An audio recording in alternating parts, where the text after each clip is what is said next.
जय श्री कृष्णा, जय माता की। माता रानी की कृपा दृष्टि आप सभी पर बनी रहे। आज चैत्र मास की अष्टमी तिथि है, तो आइए सुनते हैं चैत्र मास महात्म्य के 8वें दिन की कथा।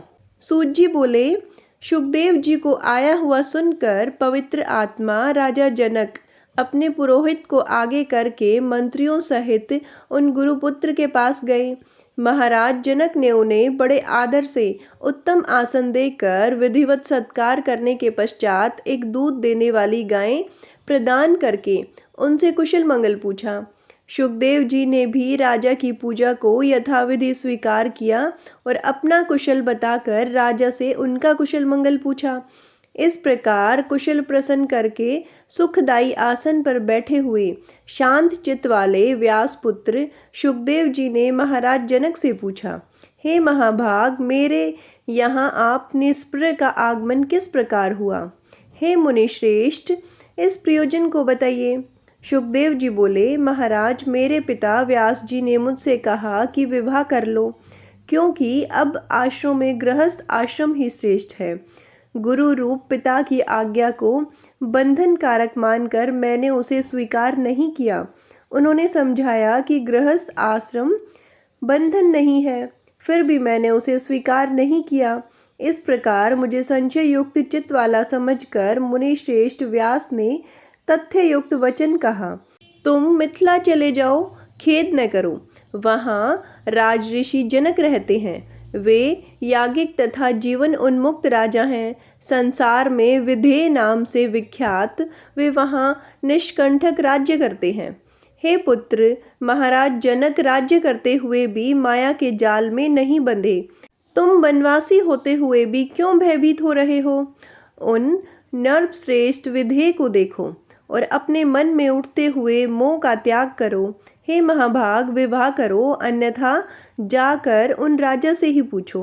वे राजा तुम्हारे मन में उत्पन्न संदेह का समाधान कर देंगे।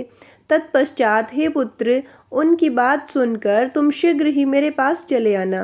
हे महाराज, मैं उन्हीं के आदेश से आपकी पुरी में आया हूँ।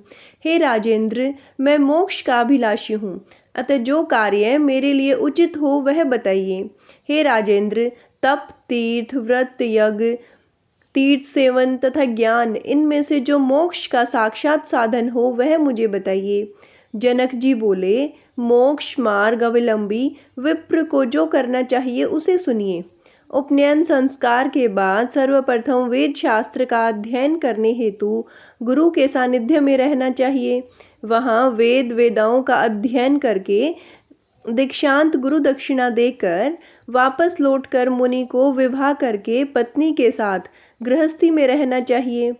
न्याय उपार्जन धन का अर्जन करें, सर्वदा संतुष्ट रहें और किसी से कोई आशा न रखें। पापों से मुक्त होकर अग्निहोत्र आदि कर्म करते हुए सत्य वचन बोलें और मन कर्म वचन से सदा पवित्र रहें। पुत्र पौत्र के हो जाने पर समय अनुसार वन प्रस्थान आश्रम में रहें। वहाँ तपस्याचार्य द्वारा काम, क्रोध, लोभ, मद, मोह आदि इन शत्रुओं पर विजय प्राप्त करके अपनी स्त्री रक्षा का भार पुत्र को सौंप देने के पश्चात वह धर्मात्मा अब अग्नियों का अपने में न्यायपूर्वक आधान कर ले और सांसारिक विषयों के भोग से शांति मिल जाने के बाद हृदय में विशुद्ध वैराग्य उत्पन्न होने पर चौथे आश्रम का आश्रय ले लें। विरक्त को ही संन्यास लेने का अधिकार है, अन्य किसी को नहीं। यह वेद वाक्य सर्वथा सत्य है, असत्य नहीं, ऐसा मेरा मानना है। हे सुखदेव जी, वेदों में कुल 48 संस्कार कहे गए हैं। उनमें गृहस्थ के लिए 40 संस्कार महात्माओं ने बताए हैं। मुमुक्ष के लिए शम, दम आदि 8 संस्कार कहे गए हैं। एक आश्रम से ही दूसरे आश्रम में जाना चाहिए, ऐसा शिष्ट जनों का आदेश है। सुखदेव जी बोले, चित्त में वैराग्य और ज्ञान विज्ञान उत्पन्न हो जाने पर अवश्य ही गृहस्थ आदि आश्रमों में रहना चाहिए अथवा वन में। जनक जी बोले, हे मानद, इंद्रियां बड़ी बलवान होती हैं, वे वश में नहीं रहती। वे अपरिपक्व बुद्धि वाले मनुष्य के मन में नाना प्रकार के विकार उत्पन्न कर देती हैं। यदि मनुष्य के मन में भोजन की, शयन की, सुख की और पुत्र की इच्छा बनी रहे तो वह सन्यासी होकर भी इन विकारों के उपस्थित होने पर क्या कर पाएगा। वासनाओं का जाल बड़ा ही कठिन होता है, वह शीघ्र नहीं मिटता। इसलिए उनकी शांति के लिए मनुष्य को कर्म में उनका त्याग करना चाहिए। ऊंचे स्थान पर सोने वाला मनुष्य ही नीचे गिरता है, नीचे सोने वाला कभी नहीं गिरता। यदि संन्यास ग्रहण कर लेने पर भ्रष्ट हो जाए तो पुनः वह कोई दूसरा मार्ग नहीं प्राप्त कर सकता। जिस प्रकार चींटी वृक्ष की जड़ से चढ़कर शाखा पर चढ़ती है और वहां से फिर धीरे धीरे सुखपूर्वक पैरों से चलकर फल तक पहुंच जाती है, विघ्न शंका के भय से कोई पक्षी बड़ी तीव्र गति से आसमान में उड़ता है और परिणाम स्वरूप थक जाता है, किंतु चींटी सुखपूर्वक विश्राम ले लेकर पहुंचती है। मन अत्यंत प्रबल है, यह अजितेंद्रिय पुरुषों के द्वारा सर्वार्थ अजेय है। इसलिए आश्रम के अनुकर्म से ही इसे कर्मशः जीतने का प्रयास करना चाहिए। गृहस्थ आश्रम में रहते हुए भी जो शांत, बुद्धिमान एवं आत्मज्ञानी होता है वह न तो प्रसन्न होता है और न खेद करता है, वह हानि लाभ में समान भाव रखता है। जो पुरुष शास्त्र प्रतिपादित कर्म करता हुआ सभी प्रकार की चिंताओं से मुक्त रहता हुआ आत्मचिंतन से संतुष्ट रहता है वह निसंदेह मुक्त हो जाता है। हे अनग, देखिए, मैं राजकार्य करता हुआ भी जीवन उन्मुक्त हूँ। मैं अपने इच्छा अनुसार सब काम करता हूँ, किंतु मुझे शोक या हर्ष कुछ भी नहीं होता है। जिस प्रकार मैं अनेक भोगों को भोगता हुआ तथा अनेक कार्यों को करता हुआ भी अनासक्त हूँ, उसी प्रकार हे अनग, आप भी मुक्त हो जाइए। ऐसा कहा भी जाता है कि जो यह दृश्य जगत दिखाई देता है उसके द्वारा अदृश्य आत्मा कैसे बंधन में आ सकती है। पृथ्वी, जल, अग्नि, वायु एवं आकाश, ये पंच महाभूत और गंध, रस, रूप, स्पर्श एवं शब्द, ये उनके गुण दृश्य कहलाते हैं। आत्मा अनुमान गम्य है और कभी भी प्रत्यक्ष नहीं होती। ऐसी स्थिति में हे ब्राह्मण, वह निर्जन एवं निर्विकार आत्मा भला बंधन में कैसे पड़ सकती है। हे द्विज, मन ही महान सुख दुख का कारण है। इसी के निर्मल होने पर सब कुछ निर्मल हो जाता है। सभी तीर्थों में घूमते हुए वहाँ बार बार स्नान करके भी यदि मन निर्मल नहीं हुआ तो वह सब व्यर्थ हो जाता है। हे महात्मा, बंधन तथा मोक्ष का कारण न यह देह है, न जीवात्मा और न ये इंद्रियां ही हैं, अपितु मन ही मनुष्य के बंधन एवं मुक्ति का कारण है। आत्मा तो सदा ही शुद्ध तथा मुक्त है, वह कभी बंधती नहीं। अतः बंधन और मोक्ष तो मन के भीतर है, मन की शांति से ही शांत है। शत्रुता, मित्रता या उदासीनता के सभी भेदभाव भी मन में ही रहते हैं। इसलिए एकात्मक भाव होने पर यह भेदभाव नहीं रहता, यह तो द्वैत भाव से ही उत्पन्न होता है। मैं जीव सदा ही ब्रह्म हूँ, इस विषय में और विचार करने की आवश्यकता ही नहीं है। भेद बुद्धि तो संसार में आसक्त रहने पर ही होती है। हे महाभाग, बंधन का मुख्य कारण अविद्या ही है। इस अविद्या को दूर करने वाली विद्या है। इसलिए ज्ञानी पुरुषों को चाहिए कि वे सदा विद्या तथा अविद्या का अनुसंधान पूर्वक अनुशीलन किया करें। धूप के बिना छाया के सुख का ज्ञान कैसे हो सकता है, उसी प्रकार अविद्या के बिना विद्या का ज्ञान कैसे किया जा सकता है। गुणों में गुण, पंचभूतों में पंचभूत तथा इंद्रियों के विषयों में इंद्रियां स्वयं रमण करती हैं, इसमें आत्मा का क्या दोष। हे पवित्र आत्मन, सबकी सुरक्षा के लिए वेदों में सब प्रकार से मर्यादा की व्यवस्था की गई है। यदि ऐसा न होता तो नास्तिकों की भांति सब धर्मों का नाश ही हो जाता। धर्म के नष्ट हो जाने पर सब कुछ नष्ट हो जाएगा और सब वर्णों की आचार परंपरा का उल्लंघन हो जाएगा। इसलिए वेदोपदिष्ट मार्ग पर चलने वालों का कल्याण होता है। सुखदेव जी बोले, हे राजन, आपने जो बात कही उसे सुनकर भी मेरा संदेह बना हुआ है, वह किसी प्रकार भी दूर नहीं होता। हे भूपते, वेद धर्मों में हिंसा का बहुमूल्य है। उस हिंसा में अनेक प्रकार के अधर्म होते हैं। ऐसी दशा में वेदोक्त धर्म मुक्तिप्रद कैसे हो सकता है? हे राजन, सोमरस पान, पशु हिंसा और मांस भक्षण तो स्पष्ट ही अनाचार है। सोत्रामणि यज्ञ में तो प्रत्यक्ष रूप से सुराग्रहण का वर्णन किया गया है। इसी प्रकार दुत क्रीड़ा एवं अन्य अनेक प्रकार के व्रत बताए गए हैं। सुना जाता है कि प्राचीन काल में शशबिंदु नाम के एक श्रेष्ठ राजा थे। वे बड़े धर्मात्मा, यज्ञपरायण, उदार तथा सत्यवादी थे। वे धर्म रूपी सेतु के रक्षक तथा कुमार्गगामी जनों के नियंता थे। उन्होंने पुष्कल दक्षिणा वाले अनेक यज्ञ संपादित किए थे। उन यज्ञों में पशुओं के चर्म से विंध्या पर्वत के समान ऊंचा पर्वत बन गया। मेघों के जल बरसाने से चरमंडवती नाम की शुभ नदी बह चली। वे राजा भी दिवंगत हो गए, किंतु उनकी कीर्ति भूमंडल पर अचल हो गई। जब इस प्रकार के धर्मों का वर्णन वेद में है, तब हे राजन, मेरी श्रद्धा बुद्धि उनमें नहीं है। स्त्री के साथ भोग में पुरुष सुख प्राप्त करता है और उसके न मिलने पर वह बहुत दुखी हो जाता है, तो ऐसी दशा में भला वह जीवन उन्मुक्त कैसे हो सकता है? जनक जी बोले, यज्ञों में जो हिंसा दिखाई देती है वह वास्तव में अहिंसा ही कही गई है, क्योंकि जो हिंसा उपाधि योग से होती है वही हिंसा कहलाती है, अन्यथा नहीं। ऐसा शास्त्रों का निर्णय है। जिस प्रकार गीली लकड़ी के संयोग से अग्नि से धुआं निकलता है, उसके अभाव में उस अग्नि में धुआं नहीं दिखाई देता, उसी प्रकार हे मुनिवर, वेदोक्त हिंसा को भी आप अहिंसा ही समझिए। रागी जनों द्वारा की गई हिंसा ही हिंसा है, किंतु अनासक्त जनों के लिए वह हिंसा नहीं कही गई है। जो कर्म राग रहित तथा अहंकार रहित होकर किया जाता हो, उस कर्म को वैदिक विद्वान मनीषी जन न किए हुए के समान ही कहे गए हैं।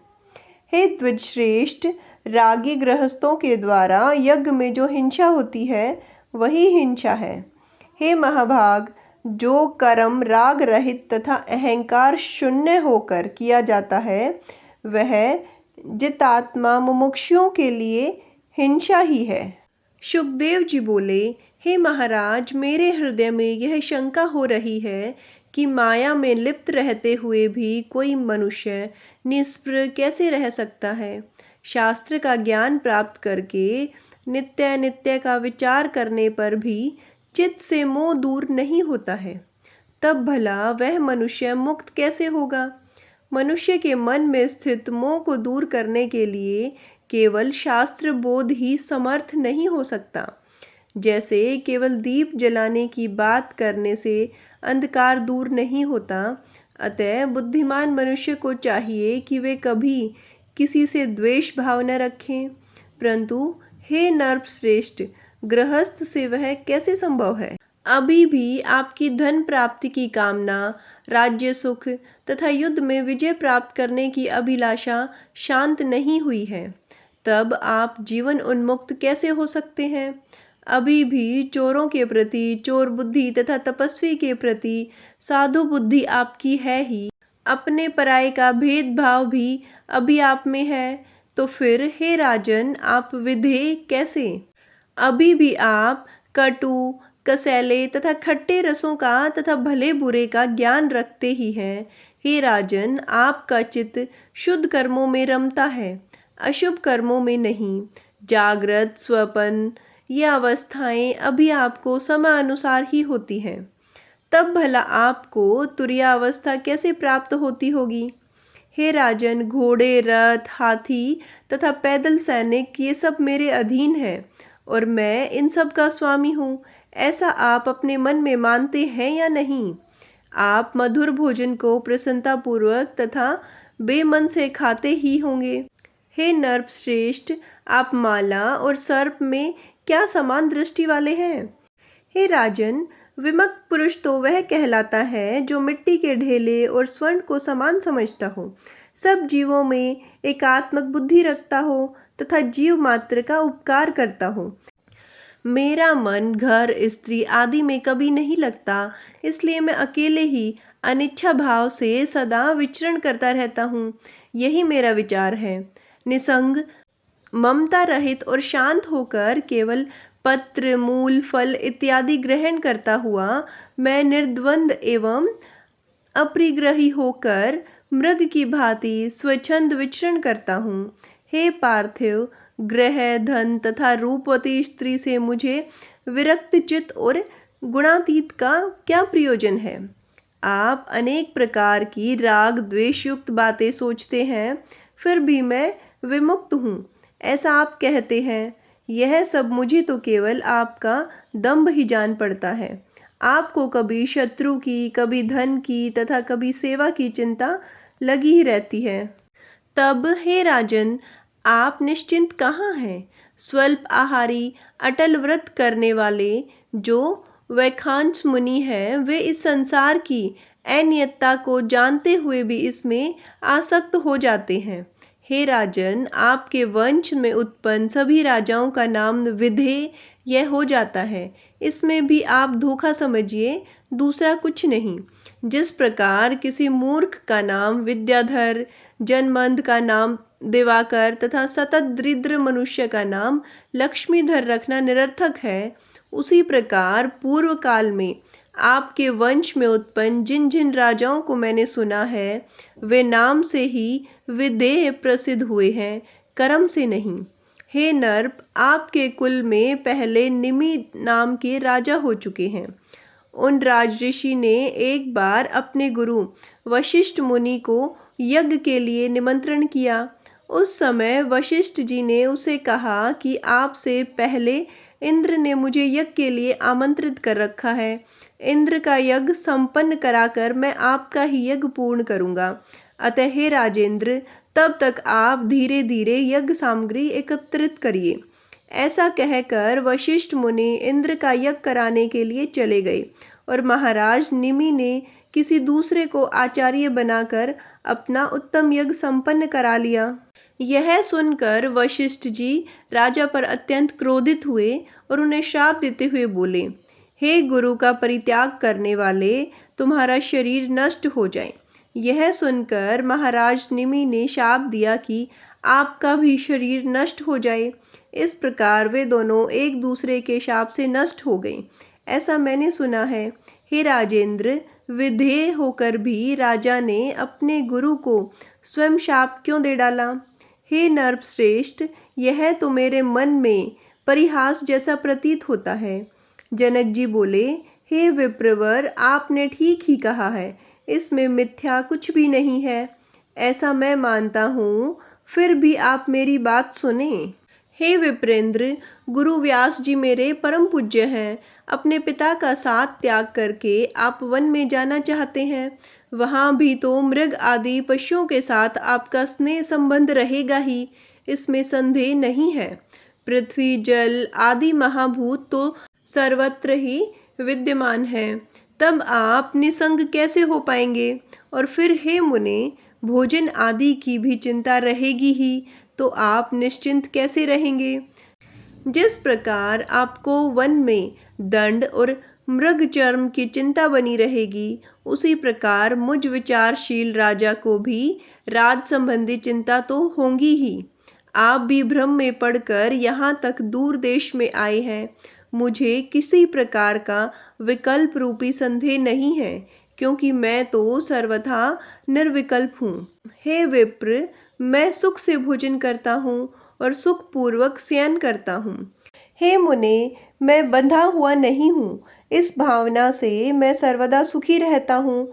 इसके विपरीत मैं बंधा हुआ हूँ, इस शंका से आप सर्वदा दुखी ही रहते हैं। अतः आप इस शंका को छोड़कर सदा सुखी एवं स्वस्थ हो जाइए। यह शरीर मेरा है, यही बंधन का कारण है। यह मेरा नहीं है, ऐसा निश्चय ही मुक्ति है। यह ग्रह संपत्ति राज्य मेरा नहीं है, ऐसा मेरा दृढ़ निश्चय है। सूत जी बोले, महाराज जनक की बात सुनकर शुकदेव जी हर्षित हुए और उनसे आज्ञा लेकर व्यास जी के उत्तम आश्रम के लिए चल पड़े। व्यास जी ने अपने ज्ञानी पुत्र को आते देखकर सुख प्राप्त किया। उन्होंने शुकदेव जी को हृदय से लगाकर तथा उनका सिर सूंघकर उनकी कुशलता पूछी। सब शास्त्रों में कुशल तथा वेद अध्ययन में तत्पर श्री शुकदेव जी अपने पिता के साथ उस रमणीय आश्रम में सावधान होकर रहने लगे। राज्य करते हुए महात्मा जनक की वह विदेहा अवस्था देखकर शुकदेव जी परम शांति को प्राप्त कर अपने पिता के आश्रम में ही स्थित हो गए। योग मार्ग में स्थित रहते हुए भी शुकदेव जी ने पितरों की पिवरी नाम की सौभाग्यवती सुंदर कन्या को पत्नी रूप में स्वीकार किया। उन्होंने उनसे कृष्ण, गौरपर्ब, भूरी और देवश्रुत नामक 4 पुत्र उत्पन्न किए। साथ ही उन प्रतापी व्यास सुत शुकदेव जी ने कीर्ति नाम की एक कन्या उत्पन्न करके उस कन्या का विवाह विभ्राज के पुत्र महात्मा अणु के साथ कर दिया। शुकदेव जी की कन्या से उत्पन्न अणु के पुत्र श्रीमान ब्रह्मदत्त हुए, जो बड़े प्रतापी ब्रह्मज्ञानी एवं पृथ्वी के रक्षक थे। वे कुछ समय के बाद देवऋषि नारद के उपदेश से और परम श्रेष्ठ ब्रह्म तत्व का ज्ञान पाकर योग मार्ग का आश्रय लेकर राजा का भार अपने पुत्र को सौंपकर बद्रिकाश्रम चले गए। वहाँ नारद जी के कृपा प्रसाद से प्राप्त माया बीज के उपदेश से उन्हें निर्बोध तथा तत्क्षण मुक्तिदायक ज्ञान उत्पन्न हुआ। उधर शुकदेव जी भी अपने पिता का साथ त्याग कर कैलाश के सुरमय शिखर पर चले गए और निसंग भाव से अविचल ध्यान लगाकर स्थित हो गए। कुछ ही दिनों में उन्हें परम सिद्धि प्राप्त हो गई और वे पर्वत के शिखर से उड़ गए तथा महातेजस्वी वे शुकदेव जी आकाश में जाकर सूर्य के समान सुशोभित होने लगे। तब शुकदेव जी के उड़ते ही पर्वत शिखर 2 भागों में विभाजित हो गया। शुकदेव जी के आकाश में जाते ही अनेक प्रकार के उत्पात होने लगे। ऋषियों के द्वारा स्तुति किए जाते हुए भी शुकदेव जी अंतरिक्ष में वायु की भांति स्थित हो गए। वे अपने तेज से दूसरे सूर्य की भांति दीप्यमान हो रहे थे। इसी बीच पुत्र के वियोग से व्यग्र होकर व्यास जी बार बार हे पुत्र कहते हुए उस पर्वत की चोटी पर पहुँचे जहाँ शुकदेव जी रहते थे। थके हुए व्यास जी को दीन भाव से करुण क्रंदन करते हुए देखकर सभी जीवों में साक्षी रूप में विद्यमान परमात्मा ने प्रतिध्वनि के रूप में उत्तर दिया। आज भी उस पर्वत के शृंग पर वैसी ही प्रतिध्वनि स्पष्ट सुनाई देती है। अपने प्रिय पुत्र शुकदेव जी के विरह में हे पुत्र कहकर विलाप करते हुए व्यास जी को शोक संतप्त देखकर साक्षात शंकर जी वहां आ गए। उन्हें सांत्वना देने लगे। हे व्यास जी, आप शोक मत कीजिए। आपके पुत्र श्रेष्ठ योगवेता हैं।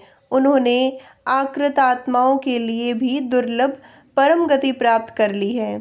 अतः ब्रह्म ज्ञान रखने वाले आपको ब्रह्मज्ञानी शुकदेव जी के लिए चिंता नहीं करनी चाहिए। हे पवित्र आत्मन, शुकदेव के समान पुत्र के द्वारा आपकी महान कीर्ति हुई है। व्यास जी बोले, हे देवेश, हे जगतपते, मैं क्या करूं? शोक दूर नहीं हो रहा है। पुत्र दर्शन की लालसा वाले मेरे नेत्र अतृप्त हैं। महादेव जी बोले, अब आप अपने पुत्र की रमणीय छाया अपने पास सर्वदा विद्यमान रखेंगे। हे मुनिवर, उस छाया को देखकर आप अपना शोक दूर कीजिए। सूत जी बोले, तदंतर व्यास जी ने अपने पुत्र शुकदेव की ओजस्वी छाया देखी। उन्हें वरदान देकर शंकर जी वहीं अंतर्ध्यान हो गए। महादेव जी के अंतर्ध्यान होने पर व्यास जी भी अपने आश्रम को लौट आए। शुकदेव जी के वियोग में संतप्त होकर वे अत्यंत दुखी रहने लगे। ऋषियों ने कहा, हे सूत जी, शुकदेव जी को जब परम सिद्धि प्राप्त हो गई, तब देवश्रेष्ठ व्यास जी ने क्या किया, यह सब विस्तार पूर्वक हमसे कहिए। सूत जी बोले, उस समय व्यास जी के जितने वेद पाठी शिष्य थे, वे सब व्यास जी की आज्ञा पाकर पहले ही भूमंडल में इधर उधर चले गए थे। असित, देवल, वैशंपायन, जैमिनी, सुमंतु आदि सभी तपोधन मुनि चले गए थे। उन ऋषियों को अन्यत्र तथा अपने पुत्र शुकदेव को अंतरिक्ष में गया हुआ देखकर शोकाकुल व्यास ने वहां से चले जाने का विचार किया। उसी समय व्यास जी ने मन ही मन निषाद कन्या अपनी कल्याणकारी माता का स्मरण किया, जिन्हें उन्होंने शोकावस्था में गंगा जी के तट पर ही छोड़ दिया था। अपनी माता सत्यवती का स्मरण करके श्रेष्ठ पर्वत को त्याग कर महातेजस्वी व्यास जी अपने जन्म स्थान पर चले गए। इस प्रकार उन्होंने उस द्वीप पर जाकर लोगों से पूछा कि मेरी माता सत्यवती कहाँ चली गई। जब निषादों ने कहा बताया कि उस कन्या का तो निषाद राज ने राजा शांतनु से विवाह कर दिया। तत्पश्चात निषादराज ने व्यास जी का प्रेम पूर्वक पूजन एवं सत्कार करके हाथ जोड़कर कहा। निषादराज बोले, हे मुने, मेरा जन्म सफल हो गया और हमारा कुल भी पवित्र हो गया, जो कि आज देवताओं के लिए दुर्लभ आपका दर्शन प्राप्त हुआ है। हे विप्रवर, आप जिस काम से आए हैं वह बताइए। हे विभो, धन, पुत्र, कलतर आदि यह सब आपके अधीन है। विषादराज के प्रार्थना करने पर व्यास जी ने सरस्वती नदी के सुंदर तट पर अपना आश्रम बनाया और सावधान चित्त हो वे पुण्य तप करते हुए वहां रहने लगे। अपूर्व तेजस्वी महाराज शांतनु को सत्यवती के गर्भ से 2 पुत्र उत्पन्न हुए। उन दोनों को अपना भाई मानकर बनवासी व्यास जी अत्यंत प्रसन्न हुए। उसमें राजा का पहला पुत्र चित्रांगद रूपवान, शत्रुओं को कष्ट देने वाला तथा सभी शुभ लक्षणों से संपन्न था। शांतनु के दूसरे पुत्र का नाम विचित्रवीर्य था। वह भी सर्वगुण संपन्न एवं शांतनु के लिए सुखवर्धक हुआ। इसके पूर्व राजा शांतनु को गंगा से भीष्म नामक बलशाली एवं पराक्रमी पुत्र पैदा हुआ था। उसी प्रकार सत्यवती से 2 पराक्रमी पुत्र उत्पन्न हुए। वह सर्वलक्षण संपन्न तीनों पुत्रों को देखकर महामना शांतनु अपने आप को देवताओं से अजेय समझने लगे थे। कुछ समय बीतने पर यथा समय धर्मात्मा शांतनु ने उसी प्रकार अपना शरीर त्याग दिया, जिस प्रकार कोई मनुष्य अपना पुराना वस्त्र छोड़ देता है। शांतनु के काल के वशीभूत हो जाने पर भीष्म ने विधिवत उनके समस्त प्रेत कार्य किए और विविध प्रकार के दान दिए। तदंतर पराक्रमी भीष्म ने चित्रांगद को राज सिंहासन पर बैठाया। उन्होंने स्वयं राज्य नहीं किया, इसी कारण उनका नाम देवव्रत हुआ। सत्यवती पुत्र चित्रांगद बलगर्वित, शत्रु संताप करता, बलशाली, वीर तथा पवित्र थे। महाबाहु चित्रांगद एक बार महान सेना से युक्त होकर आखेट के लिए वन में गए। वहाँ मृगों को खोजते हुए वे विविध वन प्रदेश में घूम रहे थे। मार्ग में उन राजा को जाता हुआ देखकर चित्रांगद नामक एक गंधर्व अपने सुंदर विमान से भूमि पर उनके सामने आ खड़ा हुआ। सूत जी बोले, हे तपस्वियों, उस समय कुरुक्षेत्र के उस विशाल मैदान में 3 वर्ष तक समान बल वाले उन दोनों में घमासान युद्ध होता रहा। अंत में गंधर्व के द्वारा राजा चित्रांगद युद्ध में मारे गए और उन्हें शीघ्र ही इंद्रलोक प्राप्त हुआ। यह सुनकर भीष्म ने उसी समय चित्रांगद का और्ध्व दैहिक संस्कार किया। तत्पश्चात मंत्रियों ने भीष्म को समझा बुझाकर शोक रहित किया। उन्होंने छोटे भाई विचित्रवीर्य को राजा बना दिया। मंत्रियों, गुरुजनों तथा महात्माओं के समझाने के बाद शुभ लक्षणा राजमाता सत्यवती अपने ज्येष्ठ पुत्र की मृत्यु से शोकाकुल होती हुई भी अपने छोटे पुत्र विचित्रवीर्य को राज सिंहासन पर बैठा देखकर अत्यंत प्रसन्न हुई। व्यास जी भी अपने भ्राता के राजा होने पर समाचार पाकर प्रसन्न हुए। जब सत्यवती के सुंदर पुत्र विचित्रवीर्य पूर्ण युवा हुए, तब भीष्म अपने कनिष्ठ भ्राता के विवाह की चिंता करने लगे। उन दिनों काशीराज की 3 कन्याएं थीं, जो सभी शुभ लक्षणों से युक्त थीं। राजा ने विवाह के लिए उनका स्वयंवर रचाया।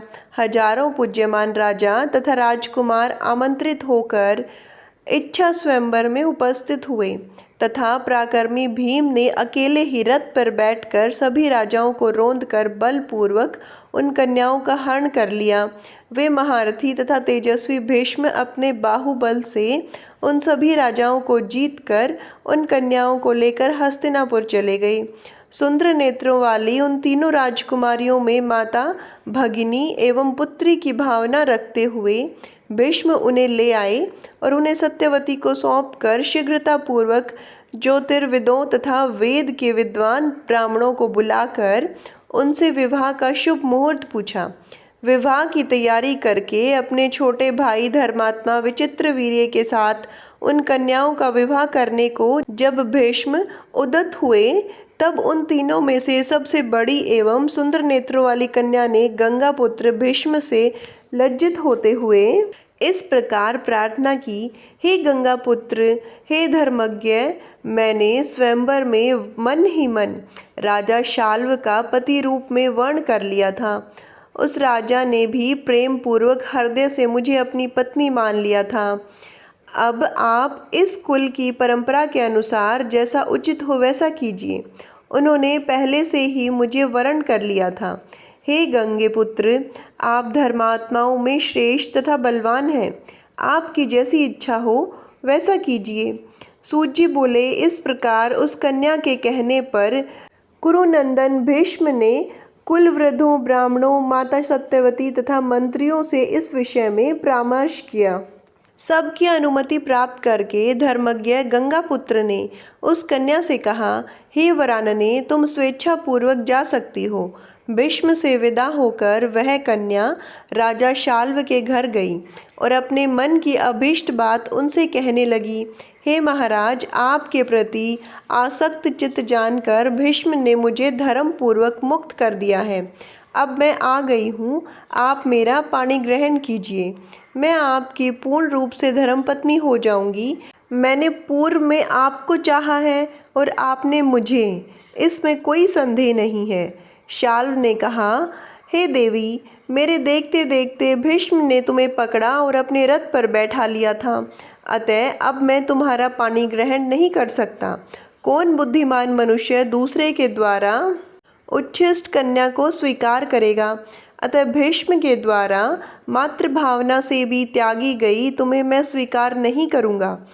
महात्मा शाल्व ने रोती तथा विलाप करती उस कन्या का त्याग कर दिया और वह पुनः भीष्म के यहाँ आकर रोती हुई इस प्रकार कहने लगी, हे वीर, आपके त्याग देने के कारण शाल्व ने मुझे स्वीकार नहीं किया है।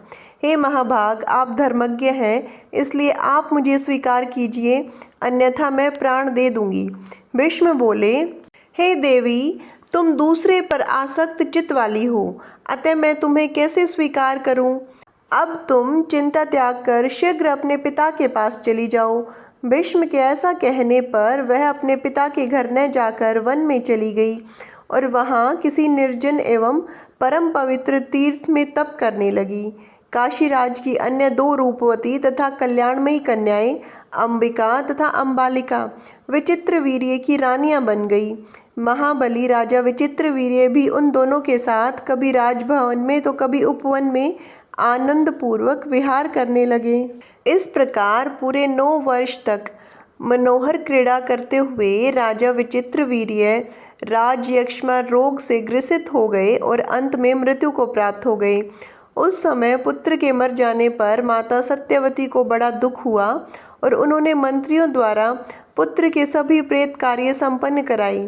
तत्पश्चात एक दिन अत्यंत दुखी होकर सत्यवती ने भीष्म से एकांत में कहा, हे महाभाग, हे पुत्र, अब तुम अपने पिता शांतनु का राज्य संभालो और अपनी भ्रातृजाया को स्वीकार करो और अपने वंश की रक्षा करो, जिससे महाराज ययाति का वंश नष्ट न हो जाए।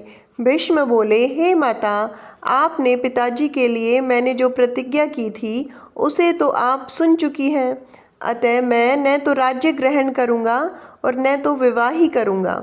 सूत जी बोले, जब सत्यवती चिंतित हो गई कि अब वंश कैसे चलेगा, अपने कर्तव्य के प्रति यदि मैं उदासीन रहूं तो अराजकता के व्याप्त होने पर मुझे सुख कैसे प्राप्त होगा।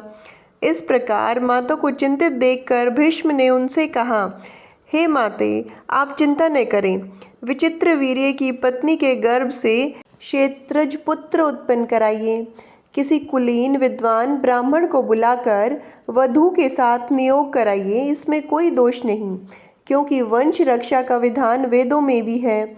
हे प्रसन्न वंदने, इस प्रकार पुत्र उत्पन्न कराकर आप उसी को राज्य सौंप दीजिए। मैं उसके राज्य शासन का सम्यक संरक्षण करता रहूँगा। भीष्म की वह बात सुनकर सत्यवती ने अपनी कुमारी अवस्था में उत्पन्न अपने निर्दोष पुत्र द्वैपायन व्यास मुनि का स्मरण किया। स्मरण करते ही तपस्वी व्यास जी वहां आ पहुँचे और माता को प्रणाम करके वे तेजस्वी मुनि सामने खड़े हो गए। भीष्म ने उनकी भली भांति पूजा की और माता सत्यवती ने भी आदर किया। उस समय महातेजस्वी व्यास जी वहां इस प्रकार सुशोभित हुए मानो धर्म रहित रक्षा दूसरे अग्निदेव ही हों। माता सत्यवती ने व्यास जी से कहा, इस समय तुम विचित्र वीर्य के क्षेत्र में अपने तेज से सुंदर पुत्र उत्पन्न करो। माता का वचन सुनकर व्यास जी ने उसे आप्त वाक्य माना और ठीक है कहकर वे वहीं पर ठहर गए और ऋतुकाल की प्रतीक्षा करने लगे। जब अंबिका ऋतुकाल होकर स्नान कर चुकी थी, तब उसने मुनि व्यास के तेज से एक पुत्र उत्पन्न किया जो महाबली और जन्मांध था। उस बालक को जन्मांध देखकर सत्यवती को बड़ा दुख हुआ। तब उन्होंने दूसरी वधू अंबालिका से कहा कि तुम भी शीघ्र एक पुत्र उत्पन्न करो। ऋतुकाल प्राप्त होने पर उस अंबिका ने व्यास जी से गर्भ धारण किया। उससे उत्पन्न पुत्र भी पांडु रोग से ग्रसित होने के कारण राजा होने के योग्य नहीं था। इसलिए माता ने वधू अंबालिका को 1 वर्ष के बाद पुनः एक पुत्र के लिए प्रेरित किया। माता सत्यवती ने मुनि श्रेष्ठ व्यास जी का आह्वान कर उनसे इसके लिए प्रार्थना की, परंतु उसने स्वयं न जाकर अपनी दासी को भेज दिया। उस दासी के गर्भ से धर्म के अंश से युक्त शुभ विदुर उत्पन्न हुए। इस प्रकार वंश की रक्षा के लिए व्यास जी ने धृतराष्ट्र आदि 3 महापराक्रमी पुत्र उत्पन्न किए। भ्रातृ धर्म को जानने वाले व्यास जी ने ऐसा करके वंश की रक्षा की। हे पुण्यात्मा मुनिजनों, इस प्रकार उनकी वंशोत्पत्ति से संबंधित समस्त कथाएं मैंने आप लोगों से कह दी हैं। प्रिय श्रोतागणों, आज की कथा में इतना ही। आगे की कथा सुनने के लिए जुड़े रहिए हमारे चैनल हमारी संस्कृति हमारे संस्कार से।